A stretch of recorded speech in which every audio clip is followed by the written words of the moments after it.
حضرت علی کے دور خلافت کی مشکلات۔ تحریر سلطان محمد عبداللہ اقبال سروری قادری، قسط نمبر 12۔ منافقین نے جنگ شروع کی۔ جب یہ لشکر بصرہ کے قریب پہنچا تو بصرہ کے امیر عثمان بن حنیف نے حضرت عائشہ کے پاس 2 بندے روانہ کیے تاکہ وہ ان سے ملیں اور آنے کی وجہ دریافت کریں۔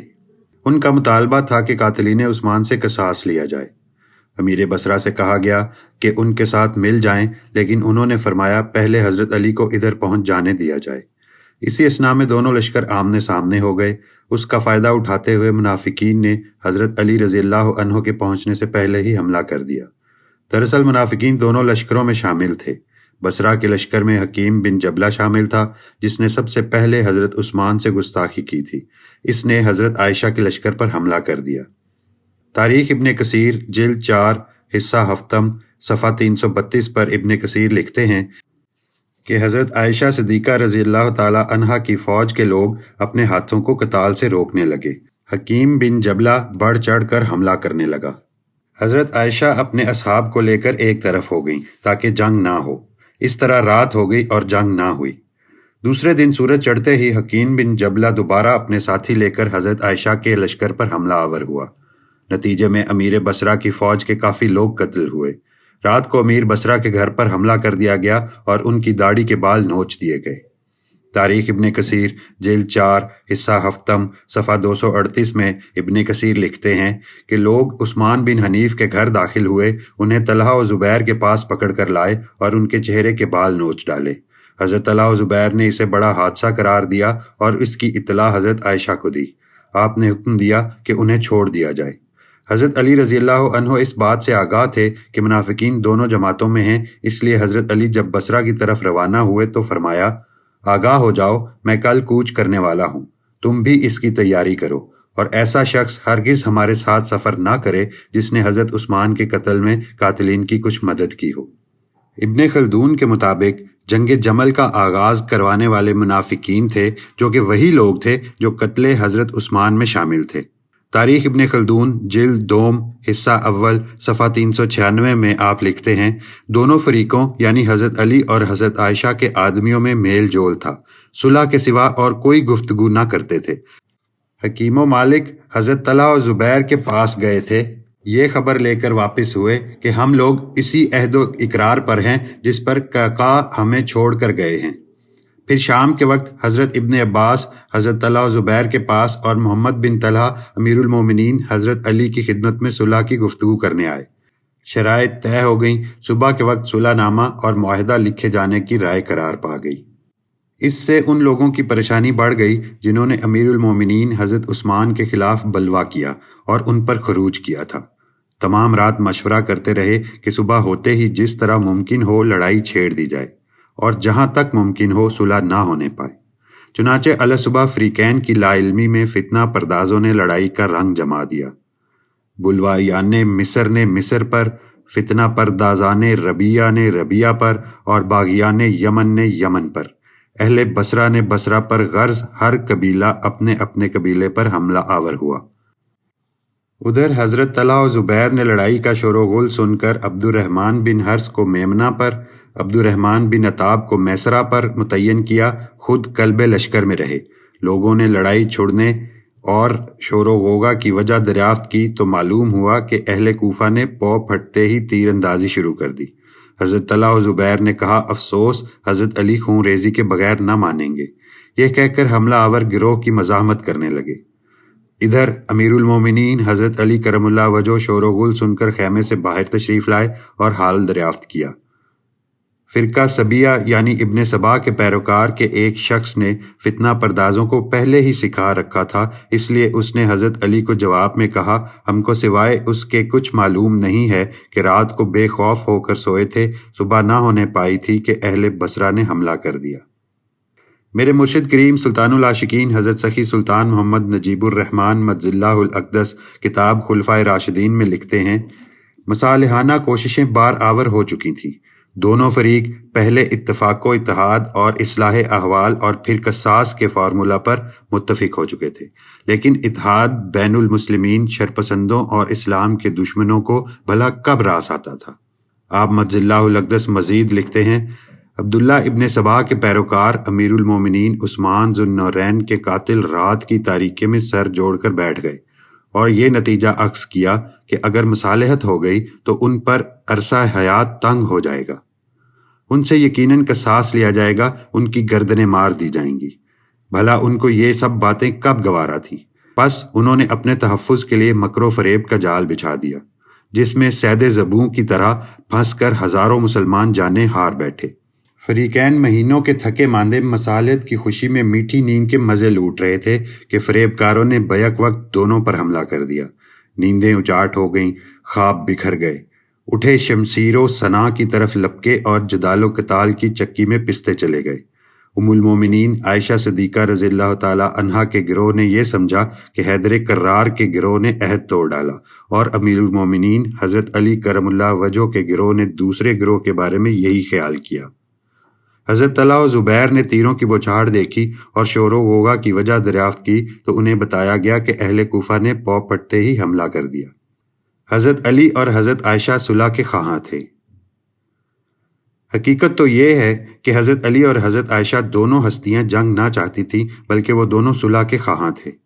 تاریخ ابن کثیر جلد 4 حصہ ہفتم صفحہ 235 پر ابن کثیر لکھتے ہیں کہ حضرت علی نے جب ربضہ سے چلنے کا قصد کیا تو ابن ابی رفاعہ بن رافع کھڑے ہوئے اور کہا، اے امیر المومنین، آپ کا کیا ارادہ ہے اور ہمیں کہاں لے جانا چاہتے ہیں؟ حضرت علی رضی اللہ تعالیٰ عنہ نے فرمایا، ہم اصلاح کے خواہاں ہیں، اگر وہ اسے قبول کر لیں اور ہماری بات مان لیں۔ ابی رفاعہ نے کہا، اگر وہ قبول نہ کریں تو؟ حضرت علی نے فرمایا، پھر ہم انہیں ان کی عہد شکنی کے باوجود چھوڑ دیں گے اور انہیں ان کا حق دیں گے اور خود صبر کریں گے۔ ابن ابی رفاعہ نے پوچھا، اگر وہ اس پر راضی نہ ہوں تو؟ حضرت علی رضی اللہ عنہ نے فرمایا کہ ہم انہیں چھوڑے رکھیں گے جب تک وہ ہمیں چھوڑیں۔ ابن ابی رفاعہ نے پوچھا، اگر وہ ہمیں نہ چھوڑیں تو؟ حضرت علی نے فرمایا کہ پھر بھی ہم ان سے باز رہیں گے۔ ابن ابی رفاعہ نے کہا، یہ بہت اچھی بات ہے۔ اسی طرح کا ایک اور واقعہ سب تاریخی کتب میں درج ہے، جس سے حضرت عائشہ، حضرت علی اور حضرت طلحہ و زبیر کی سوچ کا پتہ چلتا ہے کہ وہ جنگ نہ چاہتے تھے۔ تاریخ ابن خلدون جلد 2 حصہ اول صفحہ 392 پر ابن خلدون لکھتے ہیں کہ حضرت علی رضی اللہ عنہ نے فرمایا، اے اہل کوفہ، ہم نے تم کو اس غرض سے بلایا ہے کہ ہمارے ساتھ ہو کر اپنے بھائیوں کے پاس چلو۔ اگر وہ اپنی رائے سے رجوع کر لیں تو فہو المراد، اور اگر اپنے خیال پر اصرار کریں تو ان کے ساتھ نرمی کریں گے۔ حضرت عائشہ جب بصرہ کے مضافات میں پہنچیں تو امیر بصرہ نے حضرت عمران بن حسین اور حضرت ابو الاسود کو قاصد بنا کر حضرت عائشہ کی خدمت میں روانہ کیا۔ جب انہوں نے حضرت عائشہ سے آنے کی وجہ پوچھی تو انہوں نے جو فرمایا اس کے متعلق تاریخ طبری جلد سوم حصہ 2 صفحہ 65 پر طبری لکھتے ہیں، ہم اصلاح کی خاطر میدان میں نکلے ہیں۔ جس اللہ اور رسول صلی اللہ علیہ وآلہ وسلم نے ہر چھوٹے و بڑے اور مرد و عورت کو حکم فرمایا ہے، ہم اس لیے آئے ہیں تاکہ لوگوں کو نیکی کا حکم دیں۔ یہاں تک کہ جب جنگ جمل سے پہلے حضرت عائشہ کے لشکر پر بصرہ کے قریب حکیم بن جبلہ نے حملہ کر دیا تو حضرت عائشہ پورے لشکر کو لے کر ایک طرف ہو گئیں کہ مسلمانوں میں جنگ نہ ہو۔ تاریخ طبری جلد سوم حصہ 2 صفحہ 70 پر طبری لکھتے ہیں کہ حضرت عائشہ نے اپنے ساتھیوں کو حکم دیا کہ وہ داہنی طرف بڑھ جائیں، ان کا مقصد جنگ سے بچنا تھا۔ منافقین اس بات سے واقف تھے کہ حضرت علی، حضرت عائشہ اور حضرت طلحہ و زبیر آپس میں صلح کر لیں گے، اور وہ اس بات سے ڈرتے تھے کیونکہ صلح میں ان کی تباہی تھی۔ تاریخ ابن کثیر جلد 4 حصہ ہفتم صفحہ 339 پر ابن کثیر لکھتے ہیں کہ ان میں سے ایک نے کہا، طلحہ و زبیر کی ہمارے بارے میں جو رائے ہے وہ تو ہمیں معلوم ہے، لیکن حضرت علی کی رائے ہم آج تک نہ جان سکے۔ اگر انہوں نے طلحہ و زبیر کے ساتھ صلح کر لی تو وہ صلح ہمارے خون پر ہے۔ اگر معاملہ ایسا ہے تو ہم حضرت علی کو بھی حضرت عثمان کے ساتھ لا کھڑا کریں گے، اور لوگ ہمارے بارے میں سکوت اختیار کریں گے یا رضامند ہو جائیں گے۔ یہ بھی حقیقت ہے کہ حضرت عائشہ حضرت علی کو ہی خلافت کا اہل گردانتی تھی۔ طبری جلد سوم حصہ 2 صفحہ 113 میں اس سلسلے میں لکھتے ہیں، احنف کہتے ہیں کہ میں مکہ چلا گیا، ابھی میں مکہ میں ہی مقیم تھا کہ حضرت عثمان کی شہادت کی خبر ملی۔ ام المومنین حضرت عائشہ بھی مکہ میں تشریف فرما تھیں۔ میں ان کی خدمت میں حاضر ہوا اور عرض کیا کہ آپ مجھے کس کی بیعت کا حکم دیتی ہیں؟ حضرت عائشہ نے فرمایا کہ حضرت علی کی بیعت کر لو۔ اسی طرح حضرت طلحہ و زبیر نے بھی احنف کو حضرت علی کی بیعت کا حکم دیا۔ احنف کہتے ہیں میں طلحہ و زبیر کی خدمت میں گیا اور عرض کیا میری ناقص رائے تو یہ ہے کہ حضرت عثمان شہید کر دیے جائیں گے، آپ یہ فرمائیے کہ میں ان کے بعد کس کی بیعت کروں؟ حضرت طلحہ و زبیر نے جواب دیا حضرت علی کی۔ احنف کیا آپ دونوں حضرات خلافت علی پر راضی ہیں اور کیا فی الواقعہ آپ دونوں مجھے ان کی بیعت کا حکم دے رہے ہیں؟ حضرت طلحہ و زبیر ہاں۔ طبری جلد سوم حصہ دوم صفحہ 113۔ حضرت زبیر کی جنگ میں شرکت نہ کرنے کی وجہ۔ جب جنگ جمل کا آغاز ہونے والا تھا تو حضرت زبیر نے جنگ سے علیحدگی اختیار کر لی۔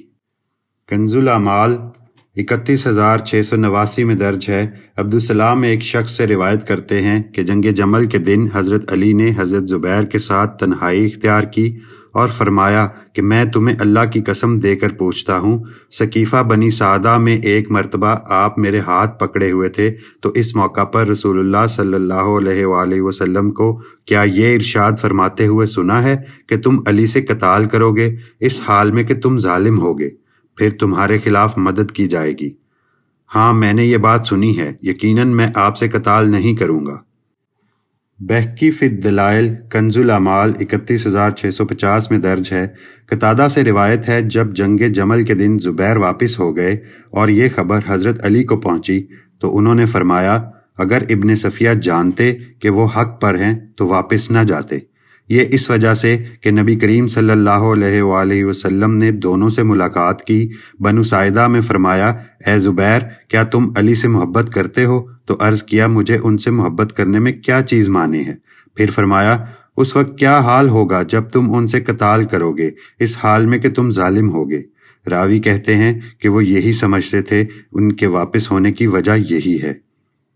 ابن ابی شیبہ 38968 میں درج ہے، عبدالسلام سے منقول ہے کہ حضرت علی جنگ جمل کے دن حضرت زبیر سے علیحدگی میں ملے اور فرمایا میں تمہیں اللہ کی قسم دیتا ہوں، بتاؤ آپ نے رسول اللہ صلی اللہ علیہ وآلہ وسلم کو فرماتے ہوئے نہیں سنا جب کہ تم فلاں قبیلے کے چھپر کے نیچے میرے ہاتھ پر جھکے کھڑے تھے، تم اس سے قتال کرو گے اور تم اس پر ظلم کرنے والے ہوگے، پھر تم پر تمہارے خلاف مدد کی جائے گی۔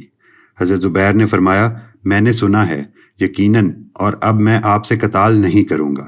مستدرک 5567 میں درج ہے، ابن شہاب کہتے ہیں جنگ جمل میں حضرت زبیر شکست خوردہ لوٹے، راستے میں بنی تمیم کے ایک شخص ابن جرموز نے ان کو دیکھ لیا، اس نے آپ کو شہید کر دیا۔ تاریخ ابن خلدون جلد دوم حصہ اول صفحہ 395 پر ابن خلدون اس واقعے کے متعلق لکھتے ہیں کہ امیر المومنین حضرت علی نے حضرت زبیر کی طرف مخاطب ہو کر کہا کیا تم کو وہ دن یاد ہے جب کہ رسول اللہ صلی اللہ علیہ وآلہ وسلم نے آپ سے فرمایا تھا بے شک آپ ایک ایسے شخص سے لڑیں گے جس پر آپ ہی ظلم کرنے والے ہوں گے؟ حضرت زبیر نے جواب دیا ہاں مجھے یاد آ گیا، اگر آپ میری روانگی سے پیشتر مجھے یہ بات یاد دلا دیتے تو ہرگز خروج نہ کرتا، اور اب واللہ میں آپ سے ہرگز نہ لڑوں گا۔ اس قدر گفتگو فرمانے کے بعد ایک دوسرے سے جدا ہو گئے۔ امیر المومنین حضرت علی رضی اللہ عنہ نے اپنے لشکر میں واپس ہو کر ہمراہیوں سے فرمایا حضرت زبیر تو اب ہم سے نہ لڑیں گے۔ تاریخ طبری جلد سوم حصہ دوم صفحہ 115 پر طبری لکھتے ہیں حضرت زبیر جنگ سے علیحدگی اختیار کر کے صفوان چلے گئے۔ ان سب روایات سے ثابت ہوتا ہے کہ حضرت زبیر نے جنگ جمل میں شرکت نہ کی، یقیناً ان کو اندازہ ہو گیا تھا کہ مسلمانوں کو آمنے سامنے لانے والے منافقین کے گروہ ہیں۔ حضرت زبیر کی شہادت۔ مستدرک 5549 میں درج ہے، مصعب بن عبداللہ زبیری فرماتے ہیں حضرت زبیر مدینہ کی جانب روانہ ہوئے، عمرو بن جرموز بھی ان کے پیچھے پیچھے مدینہ کی جانب چل پڑا۔ وادی صبا میں اس نے آپ رضی اللہ عنہ کو دھوکہ کے ساتھ شہید کر دیا۔ اللہ تعالیٰ نے حضرت علی اور ان کے ساتھیوں کو ان کے خون سے بری کر دیا۔ عمرو بن جرموز نے آپ رضی اللہ عنہ کو 36 ہجری رجب کے مہینے میں شہید کیا۔ عرب میں بنو مجاشہ کے بارے میں یہ بات مشہور ہے کہ وہ زبیر کے بارے میں بہت ساری باتیں چھپا گئے ہیں، اس لیے جریر نے کہا زبیر کے قتل کے بعد مجاشہ نے حیض والے کپڑے پہن لیے ہیں جن سے خون نہیں دھویا گیا۔ تاریخ طبری جلد سوم حصہ دوم صفحہ 115 پر طبری حضرت زبیر کی شہادت کا واقعہ اس طرح بیان کرتے ہیں کہ حضرت زبیر جنگ سے علیحدگی اختیار کر کے صفوان چلے گئے۔ یہ مقام بصرہ سے اتنے ہی فاصلے پر واقع ہے جتنا کہ قادسیہ۔ بنو مجاشہ کا ایک نار نامی شخص راہ میں ملا۔ اس نے ان سے عرض کیا، اے حواری رسول، آپ کہاں جا رہے ہیں؟ بہتر ہے آپ میرے ساتھ چلیے، میں آپ کو اپنی پناہ میں لے لیتا ہوں، کوئی آپ کی جانب نگاہ اٹھا کر بھی نہیں دیکھ سکتا۔ حضرت زبیر اس کے ساتھ احنف کے پاس چلے گئے اور اس شخص کی امان کو منظور کر لیا۔ احنف نے عرض کیا، اب آپ مجھے کیا حکم دیتے ہیں؟ حضرت زبیر، مسلمانوں نے ایک دوسرے کو تلواروں سے کاٹ کر رکھ دیا ہے، اس لیے سب سے بڑی چیز مسلمانوں کا اتحاد ہے۔ اس کے بعد حضرت زبیر نار کے ساتھ اس کے گھر چلے گئے۔ یہ تمام باتیں عمرو بن جرموز، فضالہ بن حابس اور نفی بھی سن رہے تھے۔ یہ تینوں حضرت زبیر اور نار کے پیچھے لگ گئے۔ اس وقت حضرت زبیر ایک کمزور گھوڑے پر سوار تھے۔ عمرو بن جرموز نے ان کے پیچھے سے وار کیا، لیکن وار اوچھا پڑا۔ حضرت زبیر نے پلٹ کر حملہ کیا۔ ان کا حملہ اتنا سخت تھا کہ عمرو کو اپنی موت کا یقین ہو گیا۔ اس نے نفی اور فضالہ کو آواز دی، وہ دونوں بھی اس کی مدد کو پہنچ گئے اور تینوں نے مل کر حضرت زبیر کو شہید کر دیا۔ حضرت طلحہ نے جنگ جمل میں شرکت نہ کی۔ مستدرک 5594 میں درج ہے، رفاع بن ایاس ضبی اپنے والد سے، وہ ان کے دادا سے روایت کرتے ہیں کہ ہم جنگ جمل کے دن حضرت علی کرم اللہ وجہ کے ہمراہ تھے۔ حضرت علی کرم اللہ وجہ نے حضرت طلحہ بن عبید اللہ کو پیغام بھیجا کہ وہ مجھ سے ملیں۔ حضرت طلحہ ان کے پاس آئے۔ حضرت علی کرم اللہ وجہ نے فرمایا، میں تمہیں اللہ کی قسم دے کر پوچھتا ہوں، کیا تم نے رسول اللہ صلی اللہ علیہ وآلہ وسلم کی زبان مبارک سے یہ الفاظ سنے ہیں؟ جس کا میں مولا ہوں، علی اس کا مولا ہے۔ اے اللہ، تو اس کی مدد کر جو علی کی مدد کرے، اور تو اس کے ساتھ دشمنی کر جو علی کے ساتھ دشمنی کرے۔ حضرت طلحہ نے کہا، جی ہاں۔ حضرت علی کرم اللہ وجہ نے فرمایا، تو پھر آپ میرے ساتھ کیوں جنگ کر رہے ہیں؟ حضرت طلحہ نے کہا، مجھے یاد نہیں رہا تھا۔ پھر حضرت طلحہ واپس چلے گئے۔ تاریخ ابن کثیر جلد چہارم حصہ ہفتم صفحہ 247 پر ابن کثیر کے مطابق بھی حضرت طلحہ نے جنگ جمل میں شرکت نہ کی۔